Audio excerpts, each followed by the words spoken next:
Welcome back to In Brief PH. Para sa deep dive natin ngayon?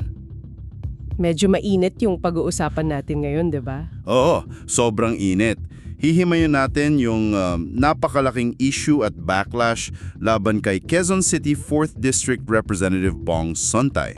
Dahil ito dun sa mga naging comments niya tungkol sa actress na si Ann Curtis. Exactly. Kung nakikita nyo yung nagte-trend online, alamin natin kung ano ba talaga yung nangyari at bakit siya naging napakalaking issue, lalo na sa mata ng batas. At syempre, yung naging tapang din ang sagot ni Ann Curtis para buo yung context nyo sa isyung ito.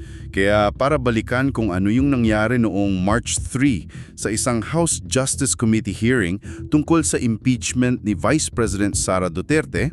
Dinepensahan kasi ni Sontay yung mga naging nakaraang biro ng vice-presidente, tapos gumamit siya ng isang analogy na parang sobrang off? oo, sobrang off talaga.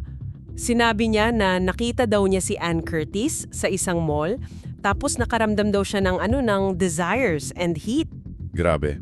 Tapos nag-imagine daw siya kung ano yung pwedeng mangyari. Idinagdag pa niya na hindi naman daw siya pwedeng kasuhan dahil imahinasyon lang daw niya yon. Which is kaya sobrang daming naggalit talaga. Pati nga yung sariling asawa ni Sontay ni Sheila Guevara, hindi sumang-ayon sa kanya eh. Oo, nagsorry pa nga yung asawa kay Ann Curtis, di ba? Tapos ang daming celebrities yung nagsalita like sina Jody Stamaria, tapos sina Din Lastre at naglabas din ng statement yung actors group na actor. Talagang bumati ko sila dito. Kasi kung iisipin mo, malicious talaga siya. Tinawag nga ito ng Philippine Commission on Women bilang isang declaration of predatory desire. Isipin mo, nangyari pa yan sa isang formal na pandinig. Oo, tapos kakasimula pa lang ng National Women's Month niyan. Kaya malinaw na objectification talaga siya sa mga kababaihan. Kaya siguro umamin din si Sontay later na I deserve the backlash. Kasi nga, Wala talaga siyang lusot doon. totoo. Pero hindi lang kasi ito natapos sa social media bashings, di ba? May legal action na talagang nangyari. Oo, noong March 7, may 9 women na nag-file ng complaint affidavit sa Office of the Ombudsman laban kay Sontay.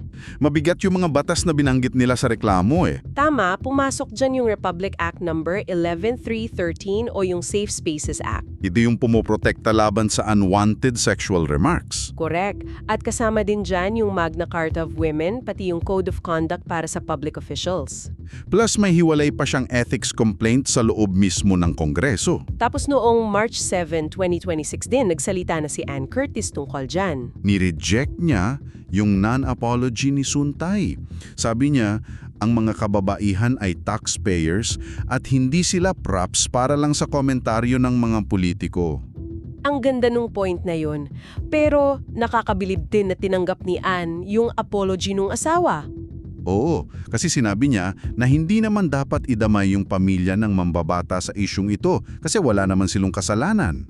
Kaya ngayon kumukuha na ng legal advice si Ann para sa susunod na hakbang. Nakita natin kung paano mabilis na nag-evolve yung tinatawag na imahinasyon sa isang seryosong usapin ng batas at paggalang. Kaya ito yung magandang pag-isipan nyo eh.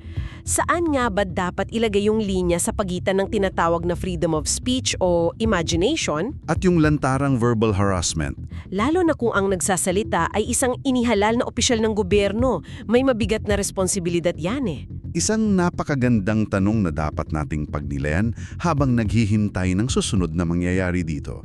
Maraming salamat sa pagsama sa deep dive natin ngayon. Hanggang sa muli.